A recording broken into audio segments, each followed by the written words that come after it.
Jeffrey and Adonis are both given the new iPhone 14. Jeffrey snatches his phone without saying thank you and crawls off to his room, whilst Adonis receives his gift with gratitude. Jeffrey installs Reddit, Instagram, Snapchat, and TikTok, and then straight away he starts looking for girls, whilst Adonis uses the camera app to take a picture of his favorite leaf. Soon, Adonis forgets about his phone. He has a priority to focus on: leadership. Meanwhile, Jeffrey is severely addicted. Every morning, Jeffrey wakes up and checks his phone straight away. And most mornings, Jeffrey starts his day by fapping. I was dangerously addicted to video games for 10, maybe 15 years. I think a lot of guys my age have like some weird similar memory, so I'm 25. That one of the first games my parents bought me was Grand Theft Auto 3. I must have been honestly like 8 years old, 9 years old, not even close to hitting puberty yet, and here I am bashing prostitutes with a baseball bat. The simple games I used to play, like, what was that first console called? Sega. We used to have that, and that was the one which you had like the actual like cassettes for, and you had to like if it wasn't working, like you'd have to put it in, and if it wasn't working, Danny, you try. We had one of those big computers. Obviously these days you just have like MacBooks, like slim looking like laptops, or like gaming computers. We had one which like the monitor was like this thick with like the pull-out keyboard and the little speakers by the side. The computer mouse, that wasn't like a laser one, and it had like a white ball inside of it, and I used to like open them up in school and take the balls.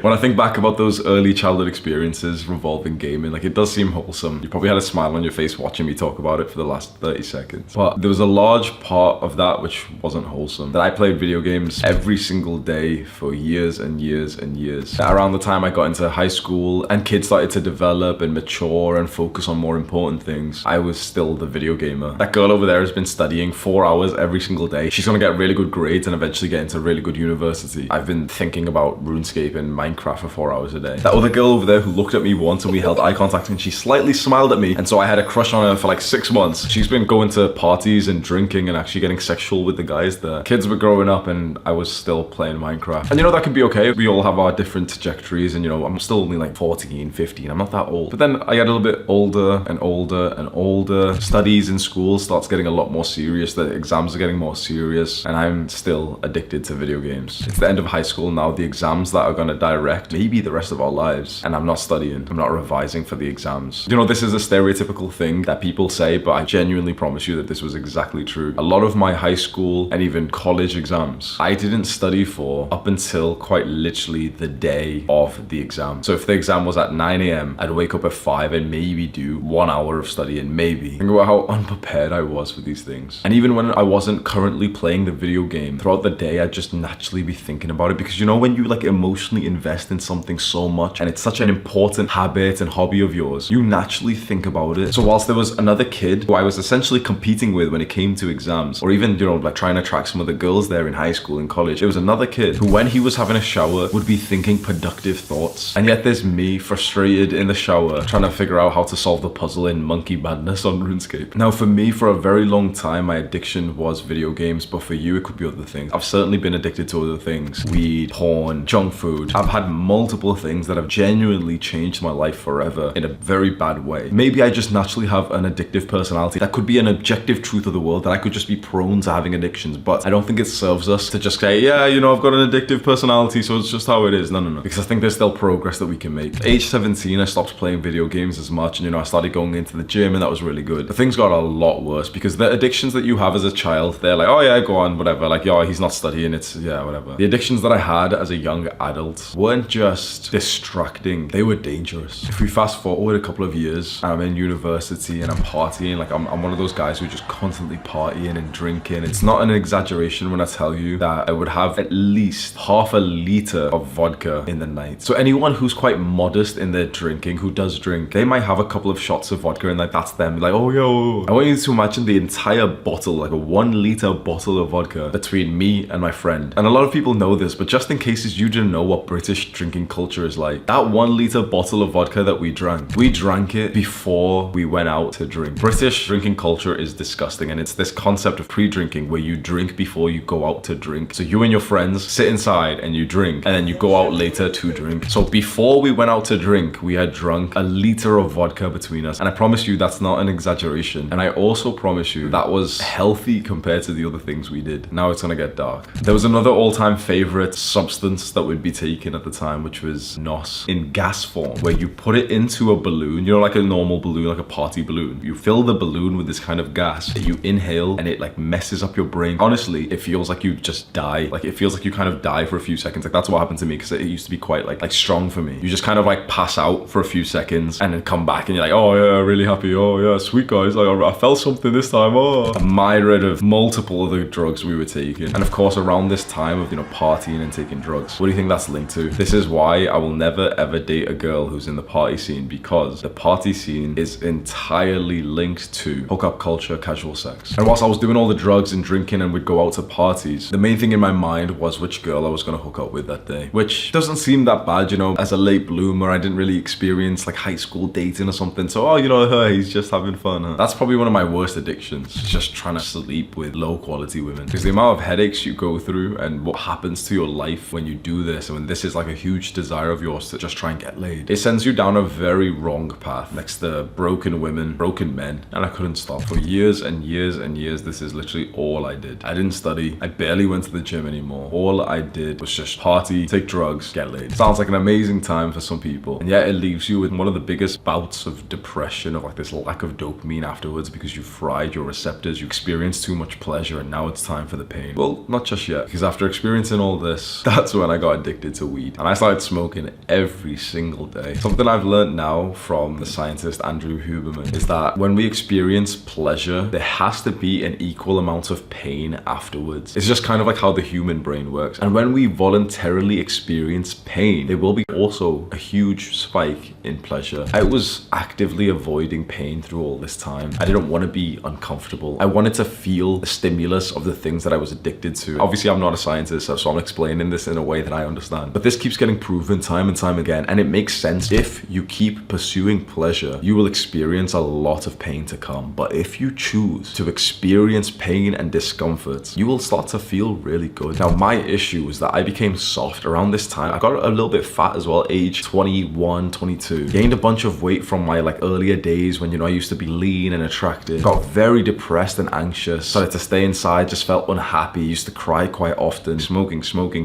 every single day. Junk food every single day. Just more and more and more and more and more pleasure to put onto that roller coaster, which is eventually going to go down, just delaying when it goes down and then crash. That's when the pain hits. And I'm crying every single day and I hate my life. Addictions almost killed me. And there's a lot of men out there who will say the exact same thing. And this is why I will never ever downplay how serious it is when a young man simply just plays video games. People have always said, by the way that I preach to you and I tell you how evil these things are, some people have always said that I'm being far too dramatic, that you can play 1 hour of video games a day. It's just a drink, lad. Just come and have a drink. And I was gonna say no offense, but honestly, like, I do mean to be offensive here. People who have said that are losers. They are grade A losers. The kind of guys who have disagreed with the message of Adonis are always losers. They're always Jeffries. And then the same story that I've told so many times starts, where suddenly something happens. If you were observing my life, something happens in May 2020 that changes it all. What was it? Just before that, I'm eating a bunch of junk food. I'm smoking weed every day. I'm watching porn. I'm living like a degenerate. You know, usually smart people will tell you, yeah, there's no shortcut or anything, and I usually agree with that. But there was a shortcut for me. I found $1 million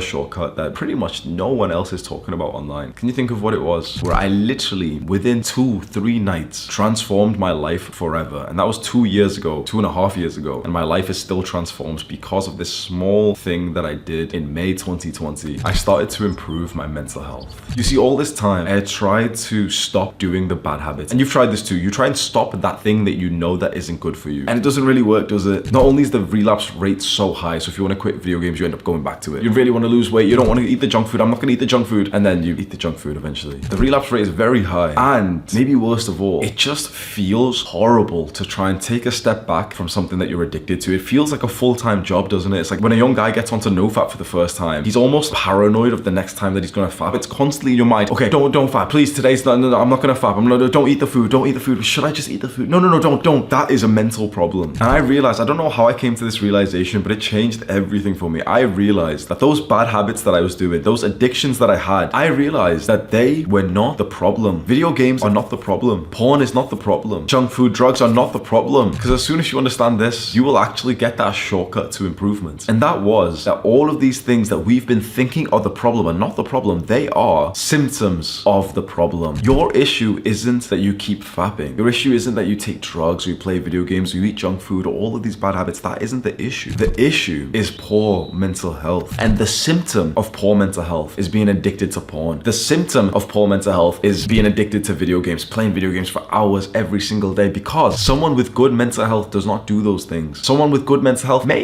enjoy a little bit of video games. Not even the amount that these guys online like to cope and say 1 hour a day. Someone with good mental health may drink alcohol like twice a year. They might like try smoking weed with their friends like once or twice or maybe 5 times in their entire life, and it's genuinely not even a problem for them. They never get addicted to these things. We've been focusing on the wrong side of the coin. We've been trying to stop these bad habits, and it's been so hard because trying to stop your vice that is a distraction from your horrible life, it doesn't work, because video games for a lot of guys are genuinely the only place where he feels happy. Inside of the virtual world, a lot of guys are dragon slayers, commanders, generals in the army. They've got prestige in there, they feel good in there, and in the real world, you're a loser. In the real world, you're a man of low status, and that hurts, and that feels horrible. And so when a video gamer tries to quit playing video games, and he's somewhat successful for a couple of hours, well, his real world, his real life is just trash. He doesn't feel good. He feels unhappy. And then if he feels unhappy and he feels bored and his social life, his friends are in that environment where he's trying to get out of, how long is he gonna last? He can go with, this confidence. Yeah, guys, I'm never gonna play video games again. I'm done now. How long is he gonna last? Because focusing on the symptoms does not work. If it did, every single guy who's trying to quit playing video games would have quit. If what we've been trying so far really did work, then every fat 42-year-old woman who wants to lose, 15 kilograms this month, she might have done it. Everyone who's just had the wish to,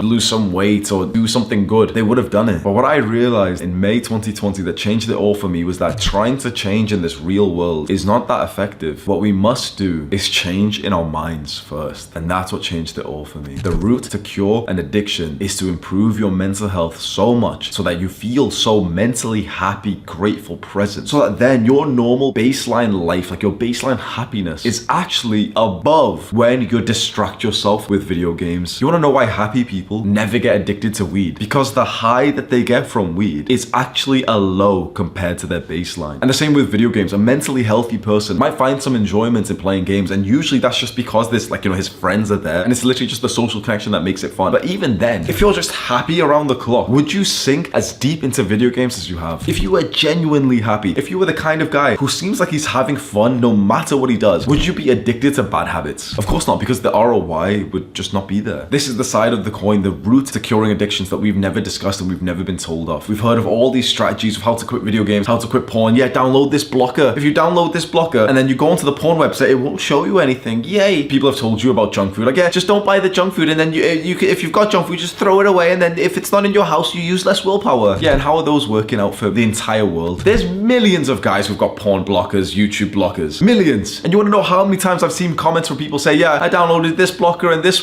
one, but it doesn't work because I just turned them off. And the ones that are really strict and don't allow you to turn them off, I just wait and then I don't put it back on and I just keep watching porn. Well, yeah, because using this kind of modern technology, it's like this childish route of just covering up your eyes and saying, ha, I can't see you. Eventually the veil gets pulled away. You need to be so mentally healthy and happy that you would know that if you indulged in this thing again, you would actually feel less happy, less stimulated, less pleasurable because of the mind that you have built. There is a way to improve your mental health and cure your addictions faster than any researcher seems to talk about, any doctor will tell you before he prescribes you medication. So maybe just try this first, because it's completely free, harmless, and you can take it one step at a time. And that's to simply improve your mental health through self-improvement. I made a 2-hour-long guide on how to do this. It's on YouTube. It's completely for free. Click and watch that video right now. Do the hard work, especially when you don't feel like it. Mwah.